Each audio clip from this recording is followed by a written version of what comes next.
Hello friends, कैसा सब लोग। तो फ्रेंड्स, आज आपके एसएसटी यानी सोशल साइंस की क्लास नंबर फर्स्ट। देखिए, जो आपका सीटेट का एग्जाम होने वाला है उसमें आपकी सोशल साइंस आती है पूरे 60 नंबर की। बड़ा स्कोरिंग सब्जेक्ट है। अगर आप लोग इसके अंदर अच्छे नंबर लेकर आ गए तो समझ लो आपका सीटेट बहुत अच्छे से यही पास करा देगी। तो आज इसकी क्लास नंबर फर्स्ट है, क्योंकि जितने भी सब्जेक्ट होते हैं आपके सीटेट के अंदर जो आते हैं, लाइक आपका सीडीपी हुआ, ईवीएस हुआ, मैथ्स हुआ, लैंग्वेज हुई या सोशल साइंस हुई या साइंस भी हुआ, उनको मैं अपने यूट्यूब चैनल पर करा रहा हूँ। तो आज आपकी क्लास नंबर फर्स्ट है सोशल साइंस की, वरना बाकी सब्जेक्ट की भी क्लास मैंने अपने यूट्यूब चैनल पर डाली हुई है। इस तरीके से आपके एग्जाम तक ही आपकी क्लास चलने वाली है। और पेपर 2 वालों के लिए बड़ा महत्वपूर्ण रहता है आपका जो सोशल साइंस रहता है, बड़ा स्कोरिंग सब्जेक्ट रहता है 60। यही डिसाइड करता है आपका सीटेट एग्जाम पास होगा या फेल होगा। ठीक है, तो इस 60 नंबर को आपको कहां से लेना है, क्या पढ़ना है, क्या चीज नहीं पढ़नी है, और कहां से आपको अपनी तैयारी करनी है, कैसे एग्जाम में क्वेश्चन आते हैं, उन सभी के बारे में आज की वीडियो के अंदर मैं आपको एक एक करके बताऊंगा। ठीक, जो लोग नए आए वो चैनल को सब्सक्राइब कर लेना, क्योंकि आपके एग्जाम तक ही आपकी क्लास चलने वाली है। और वीडियो को लाइक एंड शेयर यार बिना कहे आप लोग कर दिया करो, ठीक है, मेरी आदत भी नहीं होती है। तो चलिए क्लास की स्टार्टिंग कर लेते हैं। सभी को गुड इवनिंग, और मैं ठीक हूँ, आई होप आप लोग सब ठीक होंगे। बाकी उसके अलावा ये मेरे सीटेट का नोट्स है, जिनको आप लोग मेरी वेबसाइट sachinacademy.com से जाकर ले सकते हो। जिन बच्चों का पेपर 2 है, पेपर 2 के साथ साथ उनको पेपर 1 के भी नोट्स मिलेंगे, और आपके सभी सब्जेक्ट मिलते हैं। आपका सीडीपी मिलता है, ईवीएस मिलता है, मैथ्स मिलता है, हिंदी हो, इंग्लिश हो, संस्कृत लैंग्वेज मिलती है, सोशल साइंस भी मिलता है साथ में। ठीक है, और मैंने तो साइंस भी दे रखा है साथ में, ताकि आगे के एग्जाम के लिए आपको एनसीईआरटी 8 क्लास तक की मिल जाए। तो आपको दोनों पेपर के सभी सब्जेक्ट में एक काम करना, आप लोग गूगल को ओपन करना। तो जैसे आप लोग गूगल ओपन करोगे उसके बाद गूगल में जाकर लिख देना sachinacademy.com। तो यहाँ पर मेरी वेबसाइट इस तरीके से खुलकर आ जाएगी। तो आपके सामने देखिए नोट्स आ जाएंगे। यहाँ पर पेपर 1 और पेपर 2 दोनों ही दिए हुए हैं। यहाँ पर अपना लॉगिन रजिस्ट्रेशन करके इनको आप लोग यहाँ से अपना डाउनलोड कर लेना। साथ में यहाँ पर एक पासवर्ड दिया होगा, उस पासवर्ड से आपके नोट्स ओपन होंगे। ठीक है, इनके अंदर आपको लगभग सारा कंटेंट मिल जाएगा। अगर कोई इनको प्रिंट कराना चाहता है तो प्रिंट भी करा सकता है। ये मैंने जो सोशल साइंस होती है यानी जो एसएसटी होती है उसको प्रिंट कराया। ये सिर्फ एनसीईआरटी प्रिंट है, इसके अलावा क्वेश्चन आंसर तो बहुत ज्यादा है। ठीक है, जो मल्टीपल शिफ्ट में भी आए थे और ऑनलाइन आए थे। तो इनको चाहे तो आप प्रिंट भी करा सकते हो, वरना मोबाइल में बहुत इजीली पढ़ते हैं। आपसे पहले जितने बच्चे पास हुए सब इसी तरीके से पढ़कर पास हुए। तो यहाँ पर जाकर आप ले सकते हो। अगर आपका कुछ क्वेश्चन हो, कुछ आपको पूछना है, तो यहाँ पर व्हाट्सएप का आइकन है, इस पर ओके करके आप लोग इसको कर लेना। ठीक है, और देखिए जितनी भी चीजें होती है ना, मैं आपको एक क्लियर चीज और बता दूं। जो मेरे नोट्स रहते हैं वो खाली मेरी वेबसाइट के ऊपर मिलते हैं। इसके अलावा अगर आपको कहीं भी मेरे नोट्स मिले, चाहे फेसबुक पर मिले, चाहे व्हाट्सएप पर मिले, टेलीग्राम पर मिले, या किसी भी और चैनल के नाम से मिले, या मेरे चैनल के नाम से मिले, तो समझो फेक है। क्योंकि मेरे नोट्स या मेरा चैनल सिर्फ एकमात्र यही है, और मेरी वेबसाइट सिर्फ यही है sachinacademy.com। इसके अलावा आपको और कहीं भी जगह कुछ मिलेगा तो समझिए फेक है। कोई 100 रुपए में देता है, कोई 150 रुपए में देता है, नाम मेरा लिखा रहता है लेकिन बेचता कुछ हो रहा है। ठीक है, तो ऐसे लोगों से सावधान रहना है। अगर आपको अपना एग्जाम पास करना है, ऑथेंटिक आपको जो रियल नोट्स है वो आपको मेरी वेबसाइट पर मिलेंगे। सिलेबस के अकॉर्डिंग जितना आपका कंटेंट रहता है मोस्टली वो इन नोट्स के अंदर डाला हुआ है, चाहे पेपर 1 हो चाहे पेपर 2 हो। एनसीईआरटी किताबों का नोट्स इन नोट्स के अंदर आपको मिल जाएगा। जैसे मैंने कहा, पेपर 2 के लिए 6ठी 7वीं 8वीं की ज्योग्राफी, हिस्ट्री और पॉलिटी की किताब आपके लिए महत्वपूर्ण होती है, तो वो इनके अंदर आपको मिल जाएगा। साथ के साथ पेपर 1 भी मिल जाएगा। प्रीवियस ईयर के क्वेश्चन पेपर 2011 से लेकर 2022 तक जो आपका ऑनलाइन पेपर हुआ था पिछले साल दिसंबर में मल्टीपल शिफ्ट में, वो सभी इसके अंदर आपको मिल जाएंगे। कुछ नए टॉपिक आए थे, उन नए टॉपिक को भी इनके अंदर ले दिया है। मोस्टली जो आपके नोट्स है वो बाइलिंगुअल है, लेकिन सोशल साइंस बहुत ज्यादा कंटेंट दिया हुआ है। असल में एनसीईआरटी बहुत ज्यादा होती है, तो इसको मैंने हिंदी में करवाया, लेकिन मेन टर्म्स को इंग्लिश में करवाया। बाकी सब्जेक्ट आपको मोस्टली बाइलिंगुअल मिलेंगे, आसान भाषा में मिलेंगे और फोटो ट्रिक के साथ मिलेंगे। तो इन नोट्स की जो कुछ बातें थी जो मैंने आपको बताई, गूगल पर जाकर सर्च करना sachinacademy.com, और यहाँ से जाकर आप ले सकते हो। इसके अलावा आपको और कहीं से भी मिले तो समझ जाना वो फेक है, आप लोगों का कोई पागल बना देगा। ठीक है, तो इन लोगों से आपको दूर रहना है। अब देखिए, जो सोशल साइंस आपके एग्जाम में आती है वो पूरी आती है 60 नंबर की आती है, और मैंने कहा ना ये आपका डिसाइड करती है आपके एग्जाम का पास होना है और किस तरीके से आपको इसमें परफॉर्म करना है। तो इस 60 में से अपना स्कोर 55 प्लस नंबर लाने के लिए आपको क्या पढ़ना है। और देखिए, मैं आपको भरोसा दिलाता हूँ आप लोग 55 प्लस लेकर भी आ सकते हो। अगर मैं आपसे ये कह दूं कि आपको सिर्फ ये चीज पढ़नी है, इसी में से आपका पेपर आना है, तो क्या आप उस चीज को नहीं पढ़ सकते? अपने एग्जाम तक आराम से पढ़ सकते हो। उसके बाद आपका पेपर ही नहीं आता। तो 55 नंबर लाने के लिए देखिए सबसे पहली चीज होती है कंटेंट। तो जो इसमें कंटेंट आता है सोशल साइंस में वो आता है आपका एनसीईआरटी की किताबों में से। छठी सातवीं आठवीं की ज्योग्राफी हिस्ट्री पॉलिटी की आप लोग किताब पढ़ लेना। अगर आपके पास टाइम है तो आप लोग एनसीईआरटी की किताबें ले आइए, उन एनसीईआरटी किताबों को पढ़िए, उसमें से अपने नोट्स बनाइए। एक तरीका तो ये है, या फिर जैसे मैंने खुद ही नोट्स बना रखे हैं इस तरीके से, ये सारे एनसीईआरटी का है, खाली सोशल साइंस का ये, तो एक आपको इस तरीके से मिलेगा। ठीक है, तो दोनों में से जो आपको ठीक लगे वो कर लेना। एक चीज और, पेपर फर्स्ट हो या पेपर सेकंड हो, पेपर सेकंड के लिए तो कोई किताब खैर मिलती नहीं जो ऑथेंटिक है, लेकिन आपको मैं हमेशा सिर्फ एक किताब रिकमेंड कर सकता हूं एनसीईआरटी की, वरना आप मेरे मुंह से कोई भी कितना भी बड़ा पब्लिकेशन हो या मतलब कितनी बढ़िया किताब हो, उससे कंटेंट को मैच कर लेना। सिर्फ आधा मतलब सिर्फ 50% कंटेंट भी अगर मिल जाए तो आप मुझे बता देना। ऐसा आपको ऑल ओवर इंडिया में मेरे ख्याल से नहीं मिलेगा, मैंने लगभग सभी किताबें देखी हुई है। ठीक है, तो आपको पढ़नी है तो एनसीईआरटी की किताबें पढ़िए, छठी सातवीं आठवीं, इनमें से आपका पूरा पेपर आता है जो आपका कंटेंट आता है। इसके अलावा आपको कुछ किताबें नहीं पढ़नी। लोग जीके की किताबें पढ़ना शुरू कर देते हैं, एसएससी वाली किताब पढ़ना शुरू कर देते हैं, नहीं, सिर्फ एनसीईआरटी पढ़नी है छठी सातवीं आठवीं की आपको। उसके अलावा दूसरी मेन चीज आपके प्रीवियस ईयर के क्वेश्चन पेपर, और खासकर जो आपका पिछली बार ऑनलाइन पेपर हुआ था जो मल्टीपल शिफ्ट में हुआ था। देखिए अगर मैं कुछ 3-4 शिफ्ट को छोड़ दूं तो वो आसान आई थी, वरना बाकी जितनी भी शिफ्ट के अंदर आपका सोशल साइंस आया था वो सभी में आपका मॉडरेट लेवल का पूछा गया है। ना तो आसान था और ना ही बहुत मुश्किल था, लेकिन मीडियम लेवल का पूछा था और बच्चों को बहुत दिक्कत आई थी सोशल साइंस के अंदर। ठीक है, तो आपको दो चीज फॉलो करनी है कंटेंट के लिए, एनसीईआरटी की किताबें पढ़िए छठी सातवीं आठवीं की, और प्रीवियस ईयर के सारे क्वेश्चन पेपर को कर जाओ। इससे बाहर आपको चीज देखने को नहीं मिलेगी आपके एग्जाम के अंदर। तीसरी चीज, एक और चीज होती है आपके एग्जाम में जो पेडागोजी आती है, हालांकि आपके सभी सब्जेक्ट में आपकी पेडागोजी आती है, सेम उसी तरीके से सोशल साइंस में भी आपको पेडागोजी देखने को मिलती है। तो पेडागोजी सबसे आसान चीज है जो मैं अपनी क्लास कराता रहता हूँ, इन क्लास से आपकी पेडागोजी बहुत स्ट्रॉन्ग हो जाएगी। तो पेडागोजी टेंशन मत ले लेना। तो अपने सचिन सर को अपने एग्जाम तक आप लोग पकड़े रहिए, और बाकी चीजें भी मैं कराता हूँ पेडागोजी के अलावा, एनसीईआरटी भी कराता हूँ, प्रीवियस ईयर क्वेश्चन तो कराते ही कराता हूँ। ठीक है, तो एक क्लासेज आपके एग्जाम तक चलेगी। तो ये काम कर सकते हो आप लोग खुद से, एनसीईआरटी की किताब ला सकते हो, खुद से नोट्स बना सकते हो, खुद से मटेरियल उसमें छाड़ सकते हो। फिर आपको एक अलग से प्रीवियस ईयर के किताब लानी पड़ेगी जिसमें आपके मल्टीपल शिफ्ट में आपके पेपर मिल जाए। मेरे ख्याल से मार्केट में अभी तक नहीं आई है जिसमें दिसंबर वाला पेपर दिया हो, वरना सबसे बढ़िया तरीका है जो मेरे सीटेट के नोट्स है उसके अंदर आपको सारा मटेरियल मिल जाएगा। तो मैंने दोनों ही चीज बता दी, या तो खुद से कर सकते हो या सारा बना बनाया आपको इसके अंदर मिल जाएगा। बस यही चीज आपको फॉलो करनी है अपने सोशल साइंस के अंदर अपना स्कोर अच्छा करने के लिए। अब मैं आपके सामने कुछ क्वेश्चन आंसर को शेयर करता हूँ। ठीक है, और इन क्वेश्चन आंसर का आप लोग साथ के साथ आंसर देना, और आपको पता लगेगा आपके एग्जाम में अब कैसे क्वेश्चन पूछे जाते हैं।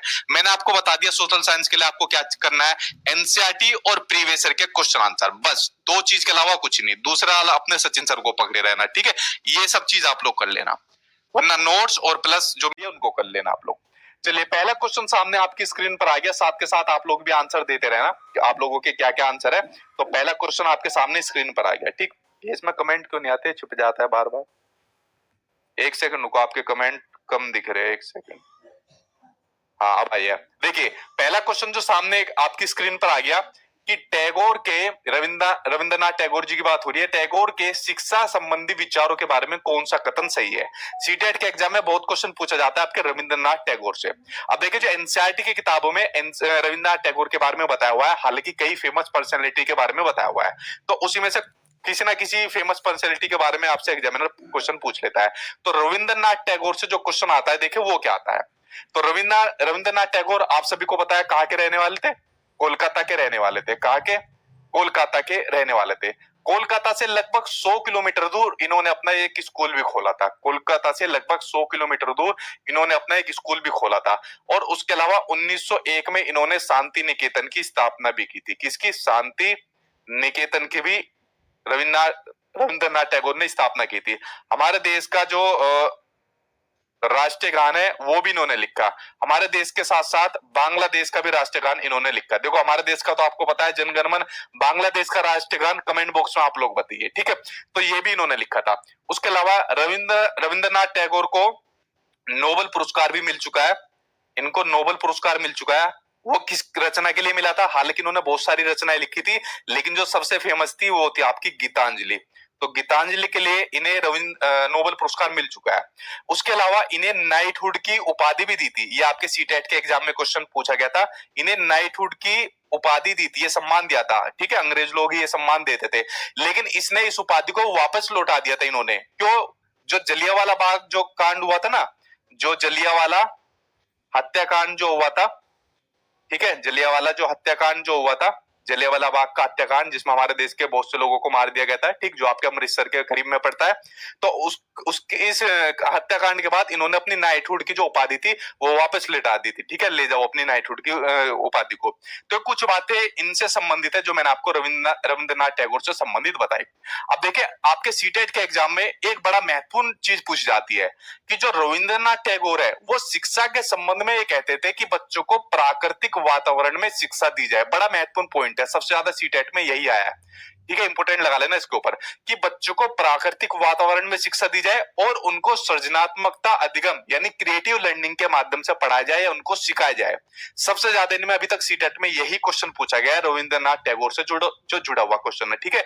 तो प्राकृतिक वातावरण में सृजनात्मक अधिगम को सृजनात्मक तरीके से सीखने को बढ़ावा देने के लिए, प्रोत्साहित करने के लिए ये कहते थे, ठीक। तो पहला तो बिल्कुल सही है। दूसरा है कला, संगीत और मृत्यु, मृत्यु पर बल, मृत्यु नहीं, नृत्य करो इसे, यानी डांस जो होता है, ये गलत टाइप हो गया, कला, संगीत और नृत्य पर बल देना, ठीक है, तो इसकी भी बात भी कहते थे।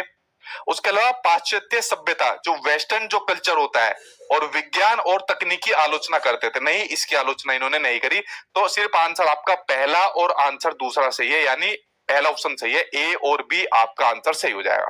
अब देखिए, अगर आपको रविंद्रनाथ टैगोर के बारे में सारी जानकारी पता है तो आप लोग इजीली उसका आंसर दे सकते हो। अब मेरी बात आप लोग ध्यान से सुनना, क्वेश्चन रविंद्रनाथ टैगोर से जुड़ा हुआ सिंपल ये नहीं है कि उन्होंने राष्ट्रीय गान दिया था, नाइटहुड की उपाधि मिली या किसके लिए नोबेल पुरस्कार मिला।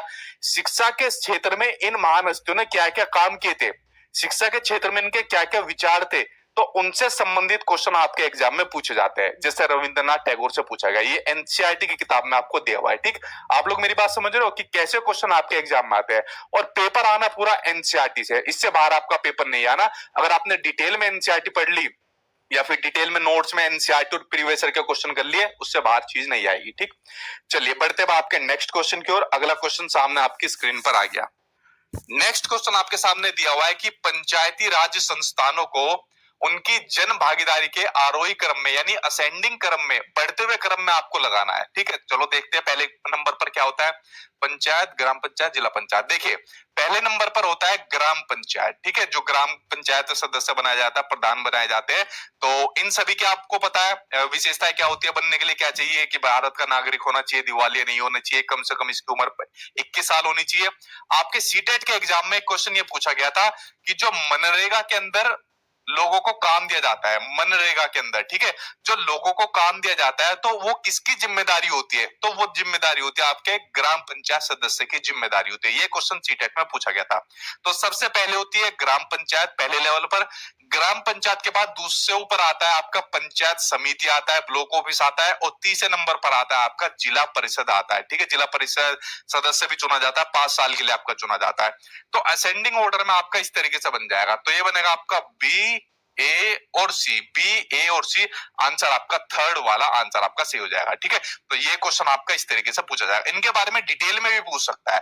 तो एनसीईआरटी को मैंने कहा ना डिटेल में आपको पढ़ना है, हालांकि चीजें मैं आपको डिटेल में भी करा रहा हूं, लेकिन आप भी साथ के साथ पढ़ते जाइए, तभी ये एक अच्छा स्कोर आएगा 50 या 55 प्लस का आपका, ठीक। अगला क्वेश्चन सामने आपकी स्क्रीन पर आ गया। क्वेश्चन आपको दिया हुआ है कि बहुवैकल्पिक प्रश्नों पर आधारित, बहुवैकल्पिक प्रश्न कौन से होते हैं, जैसा आप लोग अपने आंसर दोगे जिसके कई सारे विकल्प होते हैं, तो इन पर आधारित आकलन के विषय में कौन सा कथन सही है, कौन सा स्टेटमेंट सही है, वो आपको बताना है। चलिए चेक करते हैं कौन सा सही है। जो पाठ्यक्रम होता है, करिकुलम होता है, उसका विस्तृत प्रयोग संभव है, बिल्कुल सही है, उसका विस्तृत प्रयोग संभव होना चाहिए। दूसरा केवल, अब देखिए मुझे शुरुआत में ही मुझे भाई साहब मिल गए केवल, मैंने कहा हुआ है जो पेडागोजी जब आप सोल्व करोगे और पेडागोजी में अगर आपको ओनली वर्ड दिख जाए तो आपका नेगेटिव वर्ड होता है, ठीक है, तो इस नेगेटिव वर्ड से आपको बिल्कुल बचना है। तो ओनली आपका नेगेटिव होता है, देखते गलत काट देना, ठीक। उसके अलावा भाषाई योग्यता का सीमित आकलन करना चाहिए। देखिए बहुवैकल्पिक प्रश्नों पर जब आधारित आकलन करोगे, जब आप लोग अपना पेपर दोगे, आपको एक टिक करना पड़ेगा कंप्यूटर के अंदर, तो भाषा का आपका यूज ज्यादा नहीं होगा, ठीक है। तो भाषा योग्यता का सीमित आकलन विद्यार्थियों में सुधार के लिए सीमित संभावना होती है इसके अंदर, इसमें सीधा अपना आपका रिजल्ट आ जाएगा, फिर सुधार नहीं कर सकते आप लोग, ठीक है। मूल्यांकन में पक्षपात की कम संभावना रहती है, ठीक है। जब इनका मूल्यांकन होता है, आपकी जो कॉपी चेक होती है, उमार चेक होती है, उमार तो होता नहीं, ऑनलाइन होता है, तो उसमें पक्षपात की कम संभावना रहती है बहुवैकल्पिक प्रश्नों के अंदर। तो बेसिकली देखा जाए तो केवल वाले को छोड़कर, बी को छोड़कर ए सी डी ई आपका आंसर है, ए सी डी ई आंसर है, थर्ड आंसर आप। चलिए बढ़ते अब आपके नेक्स्ट क्वेश्चन की ओर। अगला क्वेश्चन देखते हैं आपको क्या दिया हुआ है। अगला क्वेश्चन सामने आपकी स्क्रीन पर आ गया कि निम्नलिखित सांख्यिकी आंकड़ों के कुछ महत्वपूर्ण स्रोत है जो परियोजना रिपोर्ट, ठीक है, यहाँ पर बात हो रही है आपकी प्रोजेक्ट रिपोर्ट की बात हो रही है, तो उसको तैयार करने के लिए प्रयोग किए जा सकते हैं। अब देखिए मान लीजिए आपको कोई भी प्रोजेक्ट रिपोर्ट तैयार करनी है, मान लीजिए आपको ये पता करना है हमारे देश के अंदर साक्षरता कितनी है, लिटरेसी कितनी है, कितने लोग पढ़े लिखे हैं, तो इसके संबंध में आपको एक प्रोजेक्ट रिपोर्ट तैयार करनी है। तो उस प्रोजेक्ट रिपोर्ट को तैयार करने के लिए आप लोगों के पास डाटा आना चाहिए। वो डाटा आप लोगों को कहां से कलेक्ट करोगे, ये इसने पूछा है। चलिए देखते हैं पहला सोर्स क्या है। पहला सोर्स है राज्य सरकार यानी स्टेट गवर्नमेंट, बिल्कुल सही है, पहला सोर्स है भाई स्टेट गवर्नमेंट के जितने स्कूल है वहां जाकर पता कर लो कितने बच्चे स्कूल में आ रहे हैं, कितने ड्रॉप आउट हो रहे हैं, तो बिल्कुल ऑथेंटिक सोर्स आपका। दूसरा सेंट्रल आपकी गवर्नमेंट होती है, केंद्र सरकार होती है, सेम उसी तरीके से इनके स्कूल में जाकर पता कर लो। अगर आपको साक्षरता के बारे में रिपोर्ट तैयार करनी है तो दूसरा भी सही है। समाचार पत्रों से आप लोग कोई भी ऑथेंटिक सोर्स नहीं ले सकते, और आज की डेट में तो मीडिया का इतना बुरा हाल हो चुका है, आप लोग उनसे वैसे भी कुछ नहीं ले सकते ऑथेंटिक, ठीक है। आप सभी को पता है मीडिया का कितना बुरा हाल है, तो समाचार पत्र आपका ऑथेंटिक सोर्स नहीं है। विज्ञापन कह देना कि सर या तो चारों ही केवल आ गए तो ये चारों ही गलत हो गए, नहीं। पेडागोजी में जब आपका केवल आए तो समझे जब वो आपका आंसर गलत होता है, लेकिन ऐसे स्टेटमेंट में तो आपको लगाना ही पड़ेगा। चलिए बढ़ते हुए आपके सामने नेक्स्ट क्वेश्चन की ओर। अगला क्वेश्चन आ गया मैच दी फॉलोइंग, तो आपको मैच दी फॉलोइंग करना है। चलो भाई करते हैं एक एक करके मैच दी फॉलोइंग। इधर आपको महाद्वीप लिखे हुए हैं, बेसिकली ये क्वेश्चन जो आपका लिया हुआ है वो महाद्वीप से लिया हुआ है, तो भारत कह रहा हूं, विश्व के जितने भी महाद्वीप है उनके बारे में आपको जानकारी होनी चाहिए। अब एक एक करके देखते हैं।